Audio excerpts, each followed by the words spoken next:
Nos ha venido a ver hoy el senador por la Comunidad Autónoma de Canarias, por Coalición Canaria, Fernando Clavijo, es presidente del Gobierno, a quien le agradecemos que esté aquí y lo saludamos ya. Señor Clavijo, buenas tardes. Hola, muy buenas. Muy bienvenido. Me alegra muchísimo verle ya en persona otra vez, salvada la pantalla, las videoconferencias, las videollamadas. Está muy bien, pero siempre mejor tenerle aquí, ¿eh? El contacto es mucho más agradable. Desde luego que sí. Bueno, pues ahora hablamos de su presencia en Lanzarote y de política y de otras muchas cosas, en compañía de Paola Delgado, periodista, compañera de redacción. ¿Qué tal, Paola? Muy buenas. Hola, buenas tardes. Buenas tardes. Y de Saúl García, periodista. También, ¿qué tal, Saúl? Muy buenas. Muy buenas. Que una de sus especialidades, vamos a llamarlo así, es el periodismo de tribunales, y acaba de regresar justamente de los juzgados de Arrecifes. Es que en fin, es rara la semana que no vengas de un sitio de estos, ¿eh? Bueno, pero eso no depende de mí, sino de quien fija los juicios. Luego me lo cuentas, simplemente un titular, porque hoy se juzga una banda que, todavía hay que decir, supuestamente traficó con 400 kilos de coca, ¿no? Bueno, hay que decir supuestamente, para algunos sí, para otros no, porque 3 de los 6 acusados han reconocido los hechos.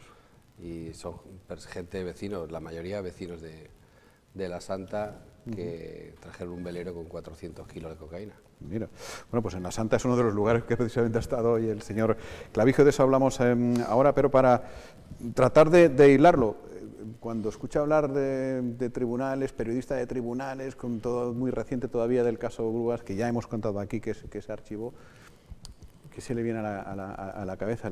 ¿Se sigue trayendo recuerdos? ¿Cómo lo asimila? No, bueno, bien, la satisfacción, que ya lo dije, del reconocimiento de que efectivamente se había ajustado al interés general de los ciudadanos y ajustado a derecho. Creo que el auto del Supremo fue contundente y evidenció la campaña político con la connivencia de algún medio de comunicación en concreto para atacar a Coalición Canaria y a mí como candidato en aquel momento.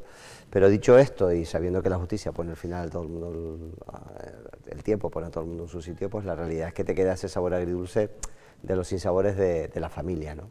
Mis 2 hijas, mi mujer, mi padre, que falleció en enero del año pasado sin saber la resolución de esto, y son cosas que dices que deberíamos aprender todos, y cuando digo todos los partidos políticos, ¿no? Que la batalla tiene que ser en las urnas, tiene que ser con las ideas, tiene que ser en los medios de comunicación, poniendo programas y proyectos sobre la mesa y no utilizar ese tipo de tácticas. Y una carrera política, digamos, interrumpida para lo que se presentó, que fue para presidir el Gobierno de Canarias. Pudo haber sido presidente del Gobierno de Canarias, pudo haber sido vicepresidente del Gobierno de Canarias. Al final pidieron su cabeza en el nombre del caso Grúas. Bueno, precisamente factura también, porque fue utilizado a conveniencia, ¿no? O sea, había algunos partidos que no han tenido problemas en mantener en sus listas y de candidaturas a personas en calidad de investigado, que la presunción de inocencia creo que es un derecho que nos ha costado mucho ganar en este país, y no les molestaba, pero en mi caso tenía que quitarme de en medio. Oye, pues no pasa nada. Bueno, ya les advierto a los telespectadores que hoy tenemos la visita de una mosca bastante molesta, y no sé la manía que tiene, además siempre suele ir al que habla. Es algo digno de estudio, este tema también. Bueno, No, le quería preguntar por el otro caso que todavía sigue, que todavía queda, que el caso Reparos, ¿no? que le afectaría a usted y a su sucesor en el Ayuntamiento de La Laguna, si digamos ¿qué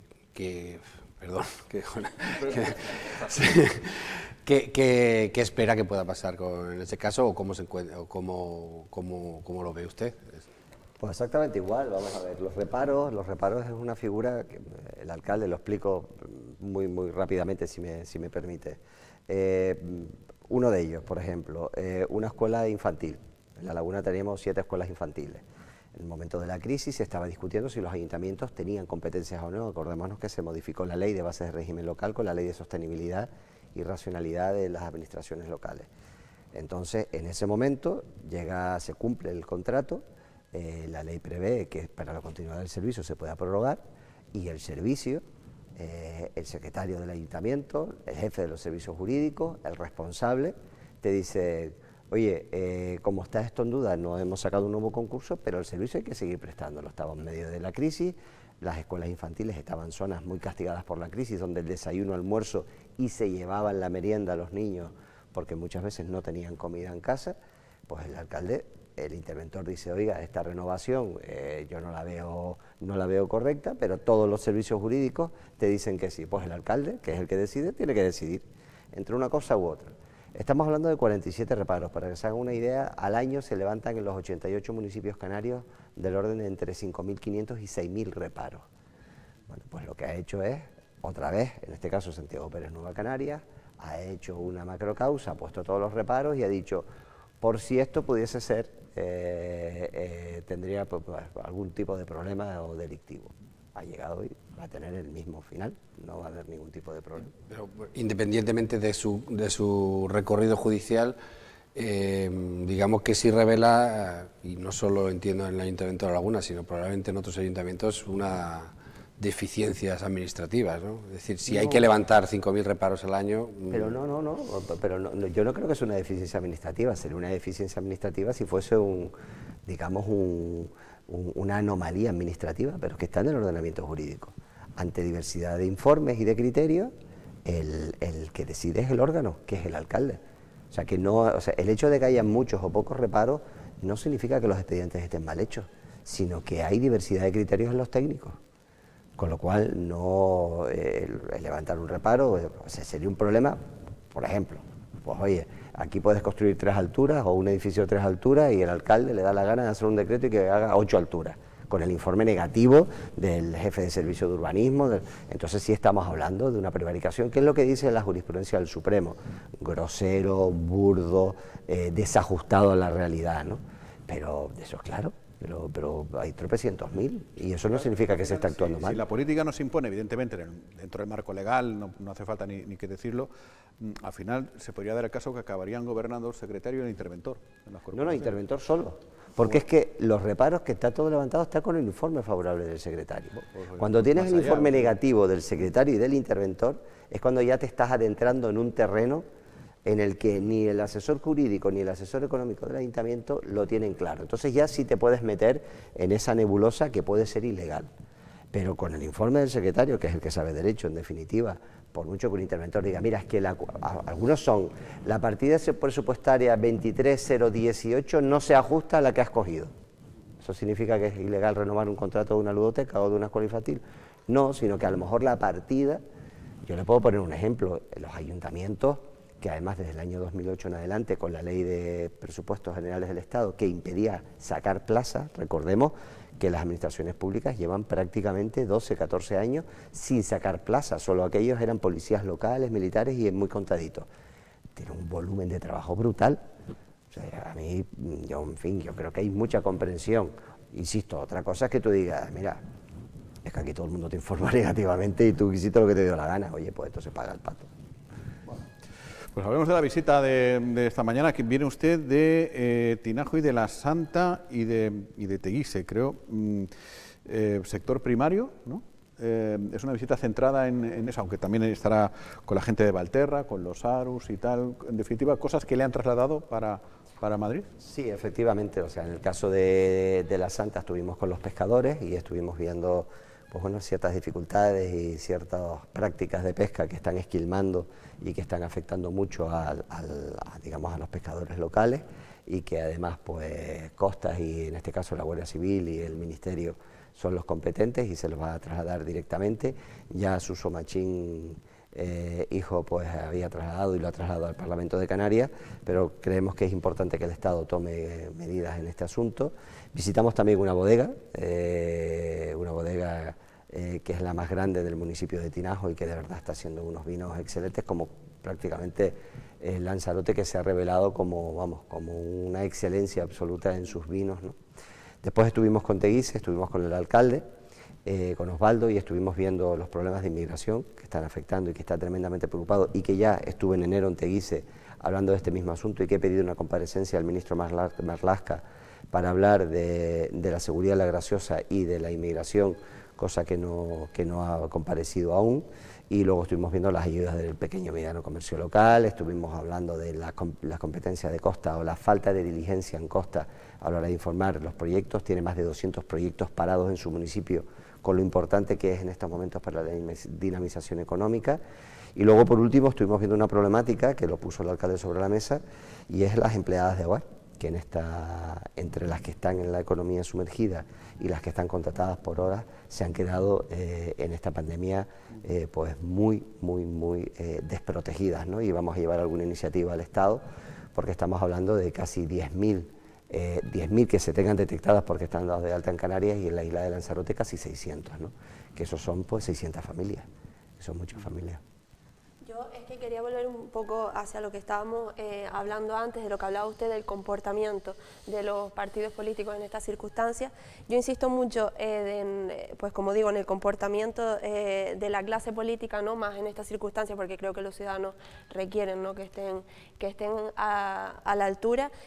No sé cuál es su opinión del comportamiento precisamente, tanto a nivel insular como autonómico, como más allá, a nivel central, porque es verdad que hemos visto muchas veces espectáculos que creo entre gobierno, oposición, que no son justas o no merecen esta ocasión. No sé cuál es su opinión, si han estado verdaderamente a la altura de las circunstancias. Bueno, vamos a ver, yo tengo la sensación que cuando el CIS dice que el primer problema de los españoles somos los políticos, es que no hemos estado ninguno a la altura de las circunstancias, con lo cual esa es la opinión de los ciudadanos. Y yo siempre digo lo mismo, tu cliente son los ciudadanos. Si tu cliente no quiere comprar tu producto o no está satisfecho con el producto, es que estás haciendo mal el producto. Por lo tanto, qué duda cabe que no estamos siendo un ejemplo gratificante para la ciudadanía con carácter general. Yo vivo la política en Madrid, más directamente, y tengo que decir que el espectáculo que se ve en algunos plenos es lamentable. Lamentable e indigno de personas que supuestamente nos hemos presentado para colaborar y ayudar a los ciudadanos a salir de una situación muy compleja, yo creo que de las más complejas que hemos tenido después de la Guerra Civil del 36, y que desde luego requieren altura de mira, generosidad y sobre todo compromiso, ¿no? A partir de ahí, bueno, podemos entrar en quién tiene más culpa, quién tiene menos culpa, quién está actuando correctamente, quién tiene más responsabilidad. Yo siempre parto de la base que el que gobierna ahora tiene más responsabilidad, y al menos en Canarias nosotros hemos tratado, con los más de 7 proyectos, programas, con la firma del Pacto de Reconstrucción, hemos tratado de ser constructivos, ¿no? Ha pasado ya el decreto de alarma, ha pasado la pandemia, pero también una labor de la oposición es controlar al que gobierna y dar una alternativa, ¿no? Y nosotros empezaremos ahora también no podemos estar satisfechos cuando en medio de la pandemia hemos tenido en menos de un año 3 consejeros de sanidad o 2 de educación, que se ha cerrado el curso de esta manera, pero lo peor está que no se sabe bien cómo va a abrir el curso y cómo va a empezar el curso en septiembre, ¿no? Entonces hay cosas que no tienen que ser entendidas por la ciudadanía como crispación, porque se las pueden decir con educación, pero no podemos ser tampoco copartícipes en algunas circunstancias que no ha ocurrido en ninguna otra comunidad autónoma de España, ¿no? Y es que se seca la consejera de Sanidad en la crisis sanitaria más importante que ha tenido este país, ¿no? Y precisamente lo que habla del comportamiento y de responsabilidades, que efectivamente creo que es indudable que quien tiene más responsabilidad ahora, y siempre ha sido así, es el que gobierna, el que está gobernando. El presidente actual de Canarias, el Víctor Torres, ha pedido, bueno, empezando por ese pacto de reconstrucción, muchísimas cosas al gobierno central. ¿Considera que realmente esto es algo que se va a llevar a cabo, las cosas que ha pedido, o son muchas de las cosas quizás de palabra por pertenecer al mismo partido, o conversaciones que se han mantenido y que no se van a ejecutar? Yo de entrada, vamos a ver, en primer lugar él nos llamó y nos pidió ese apoyo para el Pacto de Reconstrucción. Le dijimos que hasta que no tuviésemos la certeza de la ficha financiera era precipitado, y yo creo que él cometió un error y se lo he dicho personalmente. Priorizó la foto el día 30 de Canarias y estamos a día 9 de julio y no hay ni un papel sobre la mesa. Tenías mucha prisa por sacarte una foto, pero realmente no tenías nada. Por no tener, sigue sin tener ficha financiera, porque lo único que tenemos es el compromiso de la ministra de los remanentes, no tenemos nada más. No ha habido ningún consejo de política fiscal financiera, no hay ningún decreto ley, no hay ningún acuerdo que permita que Canarias se gaste los remanentes, por otro lado, generados en la época en la que gobernábamos nosotros, y que ellos al principio dijeron que habíamos dejado un agujero. Ese agujero se convirtió en 700 millones de euros de remanente. A partir de ahí yo creo que vamos a seguir colaborando con el presidente Ángel Víctor Torres, porque colaborar con él, que él es el presidente de todos los canarios, es colaborar con los canarios. Y en nuestro código genético, en nuestro ADN de Coalición Canaria está servir a los ciudadanos. Por eso los hemos apoyado en Madrid, los he apoyado en Oramas y los he apoyado en algunas ocasiones en la votación. ¿Qué es lo que está ocurriendo? Pues a mí sí me preocupa, y se lo he transmitido a él y lo puedo decir aquí, que Creo que Canarias ha tirado la toalla a tener un plan específico de Canarias, y me explico brevemente, si me lo permiten. España ha ido a la Unión Europea y ha dicho que España necesita más dinero porque estamos más afectados por la pandemia y nuestra crisis es más profunda. Y Bruselas ha dicho sí, pero España no está haciendo eso con sus comunidades autónomas. Canarias va a estar más afectada por la crisis, con más profundidad, con mayores índices de desempleo y de pobreza, y sin embargo los programas que está haciendo España son iguales para todos. El reparto de los 16.000 millones es igual para todos, no hay ninguna consideración específica para Canarias. El plan turístico, que España es la que menos destina, 4.000 y pocos millones, no hay ningún plan específico para Canarias.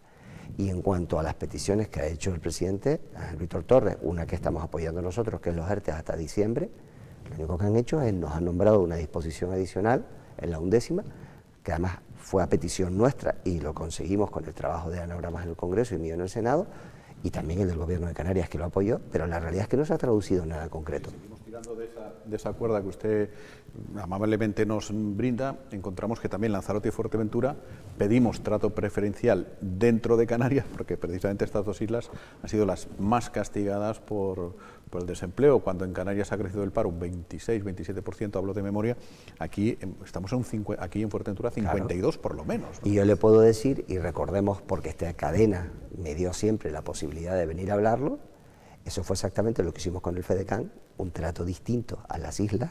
Recuerden que había algunas fuerzas políticas, el Partido Socialista o Nueva Canarias, que decían que el dinero se tenía que repartir por población, y algunos defendimos aquí, y esta casa amablemente siempre me dio su espacio para poder defenderlo, que una cosa es la población, que tiene que ser un indicador, y otra el territorio. Fuerteventura y Lanzarote, el 75% de su economía es turismo.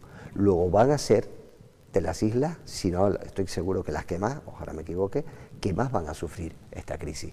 Y tienen que tener unos recursos específicos en empleo, pero también en el reparto de los recursos públicos, porque las administraciones públicas, los cabildos, van a sufrir muchísimo en sus cuentas de los ingresos.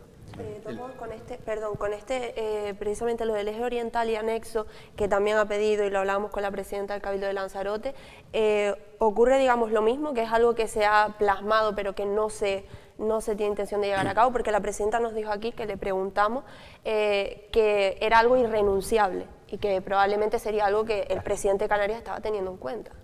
Que nos diga cómo. Yo vamos a ver, los titulares, yo recuerdo en la campaña del verano pasado, yo recuerdo que presenté una moción en el Senado y otra paralelamente en el Gobierno de Canarias para tener una base permanente con los incendios de helicópteros Kamov del Estado en Canarias. Él, por supuesto, el Partido Socialista y Ángel Víctor Torres elevaron el tono y dijeron que por supuestísimo. Y votaron a favor en el Parlamento de Canarias. ¿Sabe qué votaron en el Senado los diputados, los senadores del Partido Socialista, ordenados obviamente por su secretario general, que es Ángel Víctor Torres? En contra. Luego, ese doble discurso, yo siempre digo, y estoy convencido además que la gente lo sabe perfectamente, aquí puedes tener un discurso y puedes venir y decir que es absolutamente irrenunciable, y vendrá y lo dirá 7 veces, y yo siempre digo, al final eso se tiene que traducir en algo, en concreto, que digan el qué.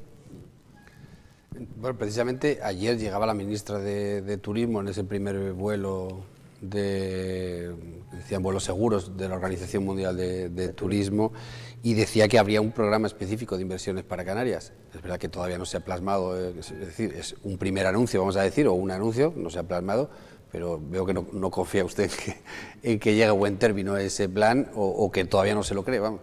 No, es la experiencia, vamos a ver. Acuérdense de la crisis Thomas Cook, ¿se acuerdan?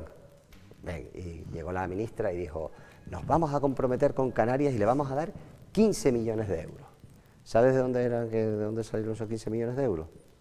Del plan de infraestructuras de Canarias que nosotros negociamos con el Partido Popular. Se quedó Canarias y los 15 millones de infraestructura. Entonces te hicieron el timo de las estampitas. Eso es el timo de las estampitas. Llega y te dice, te voy a dar 15 millones de euros. Vale, vale. Y nosotros dijimos, no, qué cuadrada la cantidad, ¿no? Nos suena esta cantidad, 15 millones. Resultados que este año, efectivamente, se pusieron que no se han gastado los 15 millones para Thomas Cook, pero no han venido los 15 millones de infraestructuras turísticas. Pues lo que va a decir la ministra dirá, dentro del plan nacional, Canarias tiene un estatus privilegiado, y le voy a dar lo mismo que al resto. Entonces, claro, cuando te toca lo mismo que La Coruña o que Bilbao, pues eso no es un tratamiento singular. Nosotros somos región ultraperiférica. Yo le explicaba a la ministra y la ministra te dice que lo entiende, pero luego no, lo entiende y debe ser que lo entiende, pero no lo comprende, porque luego no lo traduce. O sea, en España la dependencia del sector turístico es de un 13,7%, es decir, de la economía española el 13,7% es el sector turístico, pero es que en Canarias es un 36%. Pero es que del empleo estás hablando de un 15%, pero es que en Canarias es de un 40%.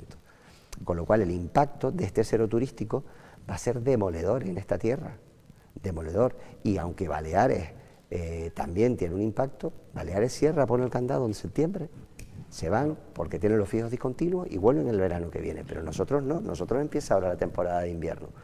Por eso pedimos que se prolonguen los ERTE hasta el 31 de diciembre. Y nosotros, oye, lo decimos de buena forma, yo creo que somos personas educadas y correctas, pero tenemos que decirlo, porque en noviembre todos esos ERTE, si no se prolongan, se van a convertir en paro, sí, claro, en desempleo. Eso es tal que así, pero también justo esta semana han salido las estadísticas, ¿no?, de la Inspección de Trabajo detectando 1.000 empresas, ¿no? Creo que eran 1.000 empresas en Canarias sospechosas de fraude en los ERTEs y el 70% en la provincia de Las Palmas. Quiero decir que está muy bien las dos cosas, evidentemente que se prolonguen pero vamos a ver, ahí voy, vamos a ver, eso es una criminalización de las empresas. Primero es un expediente administrativo, igual lo que tienen es la documentación mal presentada y lo que tienen es una labor de inspección normal y corriente, como cuando dice, oye, mira, te faltó este documento y lo tienes que presentar. Luego, esa utilización para dividir a la sociedad de los empresarios son malos, los trabajadores son buenos, o los trabajadores son malos. O sea, eso yo creo que genera división en la sociedad. Seguramente serán muchas pequeñas y medianas empresas de 1 o 2 trabajadores que no tenían ni dinero porque vieron su negocio cerrado. Y yo tengo debajo de mi casa una cafetería que pasó de tener a lo mejor una caja de 200 o 300 euros al día con la que tiraba él y su mujer adelante a tener 0 euros. Y tenía que pagar la luz, tenía que pagar el alquiler, tenía que pagar la seguridad social. Porque les recuerdo que los autónomos se cobraron hasta mayo. Y a lo mejor no tenía dinero o el asesor no le pudo presentar los papeles lo suficientemente bien. ¿Eso significa que es un empresario fraudulento? Que tienen hijos, que tienen que pagar el colegio. Hombre, ¿sabes? Pues si me dice que es una gran empresa con 3.000 trabajadores, oye, fúndele los plomos. Pero no criminalicemos a pequeños y medianos empresarios, que muchos de esas 1.000 le garantizo que van a ser cafeterías, peluquerías, boutiques del pan, ¿sabes? Sí, claro, pero... Ojalá sea así. Claro, exacto, ojalá sea así, pero sí que puede haber también, de hecho de esas 1.000 habían ya, cuando publicamos las estadísticas, habían ya 70 las que las habían pillado y efectivamente les iban a hacer pagar por lo que habían hecho. Sí que tiene toda la razón en el sentido de que hay muchas empresas que lo habrán hecho pues porque no les habrá quedado otro remedio. O lo hicieron mal inconscientemente. O inconscientemente, exacto. Le presentaron mal el papel. Conscientemente porque se ven hasta aquí, es decir, una improvisación continua, exacto. también porque el escenario era desconocido. El decreto, ¿no? La gente, yo recuerdo si ibas a trabajar o no a trabajar, y el decreto para el lunes empezaría a trabajar, ¿a qué hora salió? Un domingo, sí, a las 12 de la noche. Claro. Hombre, es que quien primero se lo tiene que hacer ver es el gobierno de España, que ha estado improvisando una y otra vez. Claro, pero al final quiero decir, ¿cómo podemos llegar a ser justos si realmente las leyes no son diferentes para cada uno? Es decir, ¿cómo diferenciamos realmente? Justos tiene que ser... No, vamos a ver, yo creo que si lo hiciste mal, o sea, si administrativamente se demuestra que no tenías derecho o que si lo hiciste mal, es evidente que tienes que devolver el dinero. Yo lo que estoy en contra es de esa criminalización, ¿sabes? Ese ponerle esa etiqueta de, ya están los empresarios. No. Una cierta precipitación a la hora de informar por parte de la autoridad a la opinión pública, porque nosotros a fin de cuentas recogemos... Tú recoges lo que te han mandado, obviamente. Hombre, un Ministerio de Trabajo es una fuente fiable, se supone. Claro, pero ahí se está jugando a eso, es lo que yo digo. Oiga, es la precipitación de buscar ese titular. Bueno, querías hablar de la reconquista nacionalista que ha empezado por... Bueno, no sé si es exactamente así el apelativo que se puede poner, pero sí, bueno, preguntarle por la moción que se va a... No ya por la polémica, que yo creo que ya está más o menos todo dicho sobre la polémica de la moción de censura en Santa Cruz con uno de las concejales de Ciudadanos, que ya no lo es, ¿no? Sino si eso, digamos, eso nos augura el primero de algunos otros cambios de gobierno en las instituciones de las islas o incluso en el gobierno de Canarias, evidentemente, que es en el que sí que podrían dar los números. Bueno, yo creo que, vamos a ver, estos son hechos aislados, se dan las circunstancias. Yo digo que José Manuel Bermúdez, Coalición Canaria, ganó claramente las elecciones en Santa Cruz y en su momento, desobedeciendo a Ciudadanos, al Partido Ciudadanos, se hizo un pacto antinatura, PSOE Podemos, que no es antinatura, pero con Ciudadanos, para poder desalojarnos de la alcaldía, legítimamente. Obviamente los alcaldes los eligen los concejales. Hubo una mayoría de 14 que votaron a Patricia Hernández y esa mayoría de 14 hizo que quien ganó las elecciones no fuese el alcalde. A partir de ahí la alcaldesa es incapaz de mantener su mayoría, es incapaz de articular un proyecto para Santa Cruz en una situación compleja, está rodeada de muchas polémicas, recordemos la Cadima, recordemos el Carnaval, que el propio portavoz de la Comisión de Expertos del Gobierno de Canarias señala como la causa de que en Tenerife hubiese habido muchísimos más contagios que en cualquier otro lugar de Canarias, y se empieza a generar el problema. A partir de ahí un concejal le dimite, entra una nueva concejal, que estaba en las tesis que Ciudadanos le ordenó en su momento a sus compañeros y estaban en contra de lo que hicieron, pero que ahora cambia porque la dirección cambió. Ciudadanos vino a cambiar las formas de hacer política y no le ha salido del todo bien. No hablo ya del caso concreto de Santa Cruz, sino en general. Con carácter general. Madre mía. Bueno, lo han pagado en las urnas, obviamente, Sí, porque al final, cuando no sabes dónde estás, pues pasa lo que ocurre. Y ella lo que es coherente. Y se ha articulado otra mayoría, y se le ha presentado la mayoría suficiente para poder presentar esa moción de censura. Y que quien ganó las elecciones sea alcalde, pues yo lo veo legítimo. Hombre, todo lo que lo ha rodeado, las amenazas, las redes, el linchamiento, acusar a periodistas, acusar a medios de comunicación, la continua sospecha de, es que levanté las alfombras, pues mira, llevas un año, podías haber levantado las alfombras y cambiar hasta los muebles si te hubiese dado la gana. O sea que esas amenazas veladas, esas, en fin, auditorías con personas detenidas por corrupción y en libertad, pues todo ese tipo ya es lo que genera descrédito en la clase política, es lo que genera hartazgo, ¿no? Pero espero que pase, que el lunes vaya bien y que tengamos a José Manuel Bermúdez al frente del Ayuntamiento de Santa Cruz con un claro proyecto. Pero hay una directriz, claro, me imagino que es una pregunta un poco absurda porque todos los partidos se presentan para gobernar, ¿no? Hay una directriz clara en Coalición Canaria de decir, oye, donde podamos cambiar los gobiernos, recuperar el poder, ¿lo haremos? No hay ninguna directriz, no hay ninguna directriz. Yo creo que al final aquí hay un pacto legítimo, insisto, de 4 fuerzas políticas, algunas sin tener mucho que ver unas con otras, que lo que querían es que después de estar nosotros tiempo gobernando, porque los ciudadanos nos dieron su apoyo, desalojarnos de allí donde pudiese. Lanzarote es un ejemplo claro, el pacto PP-PSOE con lo que está ocurriendo en Madrid y Pedro Sánchez y Pablo Casado no se entiende aquí. No se entiende porque son proyectos con ideología, uno quiere subir los impuestos, otro quiere bajarlos, uno está de acuerdo con la religión, el otro no, pero bueno, ¿qué los une? Echarnos a nosotros. Bien, oye, no pasa nada, nosotros también nos viene una cura de humildad bien, es decir, cura de humildad, nos toca hacer oposición constructiva, haremos oposición constructiva. Ahora ellos tendrán que demostrar para qué nos han querido echar, tienen un proyecto de isla, tienen un proyecto de municipio. Estamos viendo lo que está ocurriendo en Arrecife, que esta tarde estoy ahí. Lo decía porque el señor Curbelo, cuya afinidad política y personal con usted es pública y notoria, y utilizando el símil del chiste canario, está todo el rato preguntando si le han silbiado, ¿no? Yo, mira, son las cosas de la vida, y yo tengo que decir que a Casimiro Curbelo lo conocí muy poco, pero lo conocí porque, claro, yo siempre le digo a él de vacilón, digo, mira, la capital de La Gomera está en Tacos, porque en Tacos La Laguna, cuando yo era alcalde, es donde más gomeros hay en toda Tenerife, ¿no? Entonces, y de hecho él iba siempre y nos pedía un centro ciudadano a hacer un meeting en las elecciones a Tacos La Laguna, ¿no? Y siempre tenía una buena relación. Pero es de esas sorpresas que te da la vida, que en el ejercicio de la vida pública, en estos últimos 4 años, pues lo considero mi amigo. Y respeto perfectamente lo que hizo, y oye, sumó lo que consideró que era mejor para su isla y el pacto que consideró que era el idóneo para sus votantes, que es para lo que se presentó, y oye, yo lo respeto.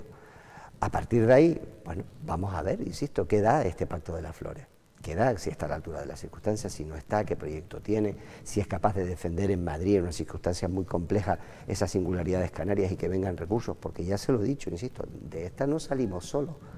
Si no, el coste social y la fractura social va a ser importante. Vamos a esperar. Yo, al hilo de esto, Claudio, que quería preguntarle que si precisamente ahora eso, que no está en el poder, si se puede hablar de unión en su partido, o por el contrario quizás se ha visto reducido por la situación, o han salido más reforzados de todo esto. Hay que esperar al final para ver si estamos reforzados o no, pero estamos más unidos que nunca. Yo lo he comentado en alguna ocasión. Tenemos más afiliados que cuando estábamos en el Gobierno de Canarias. O sea, en este último año se ha producido en las organizaciones insulares pues una afiliación mucho más importante que en la época en la que estábamos gobernando. Y yo creo que este tiempo, que en muchas ocasiones echar de menos, yo eso iba a ser la ruindad, pero no lo voy a hacer porque si no...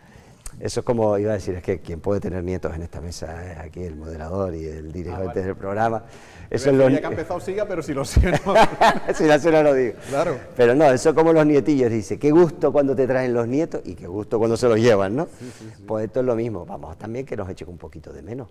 Y desde luego creo que en este año, pero en los próximos 2 o 3 años, la gente va a redescubrir después de mucho tiempo y dar muchas cosas por sentado, que un proyecto nacionalista es importante para esta tierra, porque somos de verdad los únicos que no tenemos que obedecer a ningún jefe en Madrid, y que eso al final se va a echar de menos, y creo que puede servir para que nos reencontremos también con una parte de nuestro electorado que en un momento determinado nos votó. Esta isla subimos los votos y sacamos 45.000 votos más en Canarias, ¿no? O sea que tuvimos un respaldo ciudadano en nuestra gestión, pero también es cierto que ese respaldo puede crecer y queremos convencer a mucha gente de esa necesidad de este proyecto. Entonces, por lo que dice de que es el único partido que no tiene que obedecer a ningún jefe en Madrid, interpreto que quizás uno de los problemas que ha visto es ese vínculo, ¿no?, entre presidentes. Sí, bueno, uno de los problemas no, se está detectando, o sea, yo vuelvo a decir lo mismo. Dentro del propio seno del Gobierno de Canarias, lo que el presidente dice que es bueno y un logro conseguido en Madrid, su vicepresidente y consejero de Hacienda dice que no es nada. Entonces esas disfunciones se están dando, ¿no? Y vemos como uno de los partidos integrantes está muy descontento con el trato del Gobierno de Canarias a los ayuntamientos, a los cabildos, a la hora de compensar la bajada de sus ingresos. Y es uno de los partidos que apoyan el Gobierno, ¿no? Esas incoherencias empiezan a aflorar, ¿no? Y empiezan a aflorar. Mi abuela decía una cosa, me estoy haciendo mayor cuando digas, antes para que no me quede yo solo y que Jaime, que es que cuando el hambre entra por la puerta, el amor sale por la ventana, ¿no? Y sí es cierto que cuando vienen las estrechezas, vendrán los recortes, vendrán las dificultades, aflorarán las tensiones y las incoherencias. ¿Considera que el pacto, te hablo del Ayuntamiento de Santa Cruz, el grupo de gobierno que se va a conformar es un grupo de gobierno de centro-derecha, como han dicho algunos de los integrantes del propio grupo de gobierno? Y si esa es la vía en la que se va a mover Coalición Canaria, digamos, la que se va a imponer o la que se debería imponer. Yo les recuerdo los orígenes de Coalición Canaria. Ya, si los orígenes no lo sé, pero yo claro. digo el destino. No, pero es que el electorado, nosotros evidentemente, mayoritariamente en Tenerife, nuestro electorado es centro-derecha. Pero igual que era cuando estaba José Carlos Mauricio liderando Coalición Canaria en Gran Canaria, o igual que cuando estamos aquí gobernando, es decir, la ventaja de Coalición Canaria es que somos progresistas, somos nacionalistas, somos progresistas y desde luego mayoritariamente si nos tuviésemos que definir seríamos centro, pero como todo, dentro del centro tenemos islas, organizaciones que están más en el centro izquierda y tenemos otras que pueden estar más en el centro derecha. ¿Eso ha sido un obstáculo? Yo creo que no, para defender Canarias. Es que si queremos ser un proyecto mayoritario socialmente tenemos que tener, la gente se tiene que sentir cómoda, aquellos que sean moderadamente de izquierda a moderadamente derecha. No estamos en los extremos, ni estamos con Vox, ni estamos con Podemos. Lo hemos dicho en las campañas electorales, ni uno ni otro. No, pero por esa composición de Coalición Canaria, por eso le preguntaba si se va a imponer precisamente la vía del centro-derecha frente a la de la izquierda. Es como si yo le digo que si el Partido Socialista de Lanzarote, que tiene un pacto con el PP en Arrecife y en el Cabildo, de repente se ha hecho de derecha. Pues no. Pero aunque lo parece. Se está comentando, y usted nos lo puede decir, porque al final, bueno, se comentan muchas cosas, ¿no? Pero en el caso de Coalición Canaria, que tiene un congreso a la vista, y bueno, y aprovecho para decirla, pues usted se va a presentar. Bueno, yo he hablado con los compañeros y esa es mi intención. Lo decidiremos cuando ya se ponga la fecha, pero en principio esa es mi intención. Y que yo no sé si el archivo del caso Grúas ha alterado los planes, no los suyos, sino los de otros dentro de la organización. Hombre, yo espero que no, porque en realidad, aparte de que tenemos nuestro código ético, siempre hemos mantenido, yo siempre he gozado del apoyo unánime de toda la organización. Bueno, yo recuerdo que ya estaba en calidad de investigado y claro. fui elegido por unanimidad en votación secreta como candidato a la presidencia del gobierno de Canarias, ¿no? Pero se estaba comentando de una cierta corriente más hacia la izquierda, donde podría estar Mario Cabrera, David de la Hoz, en Lanzarote. ¿Reconoce la existencia de esas corrientes? No, yo reconozco y veo compañeros que efectivamente son compañeros que están a lo mejor y siempre han estado históricamente en ese centro izquierda, ideológicamente dentro de la organización, pero que han estado perfectamente cómodos mientras estuvo Paulino, mientras estuvo Dan Martín, mientras he estado yo y mientras estuvo Manolo Hermoso, recordemos, o José Carlos Mauricio, ¿no? Antonio Castro. Afortunadamente tenemos, digo, y hemos tenido muchos líderes de muchísimo peso en el archipiélago. Como digo, o sea, Coalición Canaria tenemos una vocación de mayoría social y en esa mayoría social no puedes excluir a nadie.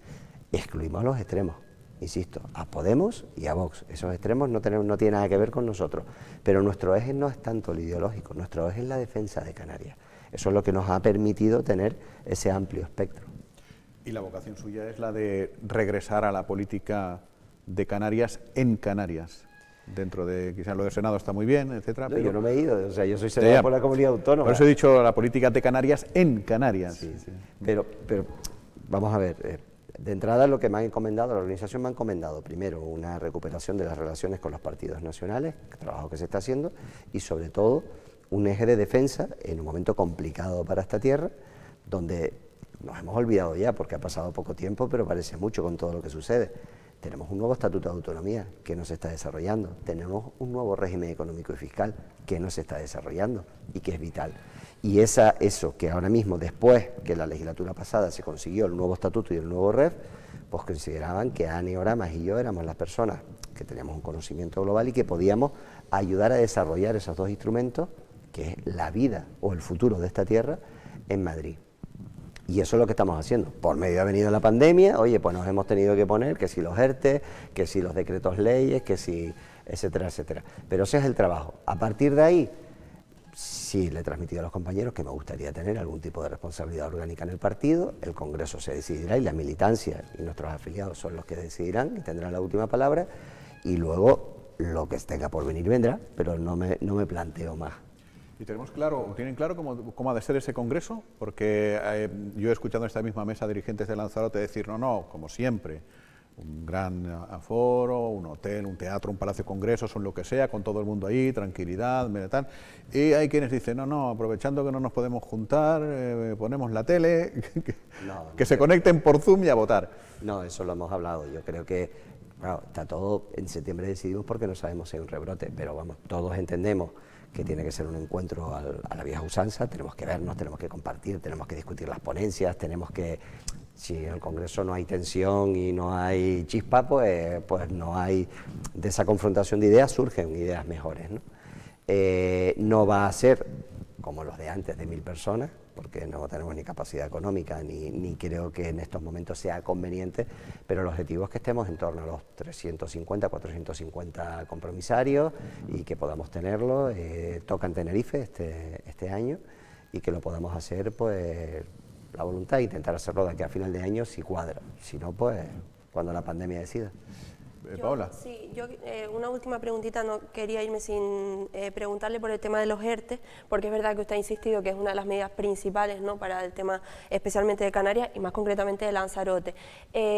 Usted ha insistido mucho en que se deben prorrogar, la ministra de Trabajo ha dicho ya que si las circunstancias lo requieren, el Gobierno central va a estar ahí y se van a prorrogar.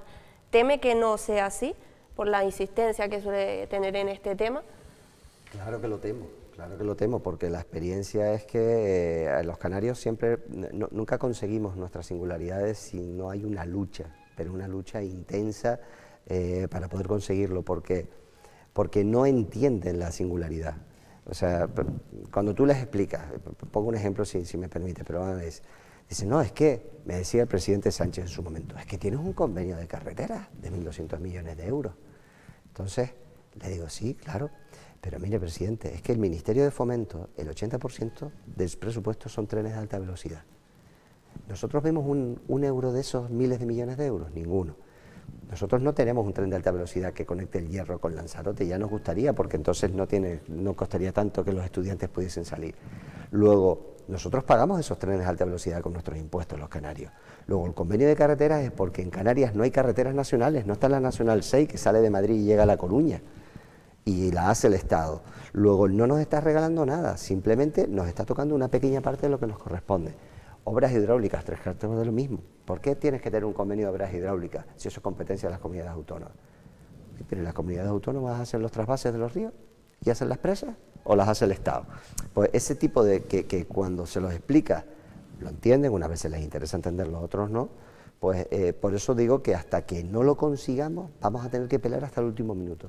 Porque la disposición adicional 11ª se colocó la noche antes del Consejo de Ministros, porque lo que había era simple y llanamente que se nombraba en la exposición de motivos del Real Decreto. Y fue la presión que se hizo por nuestra parte y también por el presidente Víctor Rodrigo que se colocó esa disposición. Y esa disposición puede servir para albergar esa singularidad que dice la ministra o para nada, porque dice, se recuperó la conexión internacional, ya se acabó, no tengo que hacer nada. Y por eso hay que pelearlo. Y se lo transmitimos antes de ayer a las organizaciones empresariales, a las del sector turístico, que estaba además Susana de Solán. O sea, nos tienen que ayudar todos, ustedes también, los periodistas y los medios de comunicación, porque nos va la vida a todos. Y tienen que ayudar a hacer esa presión. No a Coalición Canaria, al PSOE, al Gobierno de Canarias, no, por Canarias, porque es de justicia, nos lo merecemos. Claro, que parece que estamos hablando a veces de dos mundos, ¿no? Como claro. separados. No, no. Tampoco me cuesta entender que, en fin, que no entiendan esa singularidad de la que habla. Entonces, en caso de que no lleguen a prorrogarse, que esperamos que sí, no es por falta de capacidad, digamos, sino por no entender esa singularidad de Canarias. Sí, sí, por no entender la singularidad o simplemente por tener las prioridades en otro sitio. A lo mejor resulta que la prioridad es Andalucía, que hay 8 millones de habitantes, o Cataluña. Vaya. O el País Vasco, y siempre pongo el mismo ejemplo. ¿Cuál es la diferencia ahora entre ellos y nosotros? Tenemos lo mismo, 15 diputados. El País Vasco tiene 6 diputados nacionalistas que tienen grupo propio y ahora mismo son imprescindibles para la gobernabilidad y lo fueron antes con el PP, y nosotros tenemos 2, 1 y medio. Qué malo. Bueno, lo de Nueva Canarias seguirá siempre per secula seculorum ser ese partido alternativo del nacionalismo. ¿Vidas paralelas o se van a juntar? Porque es que, volviendo antes a lo de esos pensamientos de personas, hay personas más propensas en Coalición Canaria a sumar con con Nueva Canarias, y hay otros que no la quieren ver ni en pintura. No, yo creo que todos. En nuestro Congreso apoyamos siempre una resolución congresual por la unidad del nacionalismo. Nueva Canarias jamás la ha aprobado en su Congreso, nunca. Yo creo que Nueva Canarias decidió quitarse la etiqueta del nacionalismo para ponerse la etiqueta de izquierda. De hecho, fue en las listas del PSOE en su momento, ¿no? Y cuando el PSOE ya los utilizó y no les sirvió, pues entonces vinieron a tocar en nuestra puerta. Pero yo creo que ellos han elegido el eje ideológico y están situados en el eje de la izquierda, y es respetable, pero han perdido el eje nacionalista. Y bueno, cuando lo recuperen o quieran recuperarlo, yo estoy convencido de que el sentimiento mayoritario de nuestra organización política es esa unidad. Pero esa unidad en torno a la defensa de Canarias, sin exclusiones, sin nacionalistas de primera, porque unos son de derechas, otros son de izquierda, sin etiquetas. Aquí todos queremos defender a Canarias y por encima de todo vamos a poner los intereses de los canarios. Pues dicho queda, señor Clavijo, nos ha encantado tenerlo hoy aquí todo este rato y hablar de tantas cosas, ¿eh? Muchas gracias. Es un placer. Y hasta la próxima. Gracias. Pues